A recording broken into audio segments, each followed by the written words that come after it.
hozir video olgandim, qarasam bosmagan ekanman. Mana bu tomonini hozir tekislab oldim. Bu mahsulotimiz Refresher 5 tasi bittada hisoblanadi. Bu ham ifor taratib turadi. Xuddi mana bu yumush shunaqa narsalar bor-ku, shunga o'xshab ham bu suyuq utyug hisoblanadi.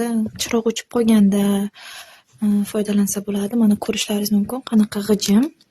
Va hozir ochamiz va sepamiz. Ustidan mana shunday qilib 2 marta qo'llaringizni yurg'izib, shunday qoqsalaringiz tem-tekis bo'ladi. Mana hozir men bu ruchkasini qilgandim. Mana tem-tekis bo'lgan. Mana bunisi ham. Endi orqa tomonini qilamiz.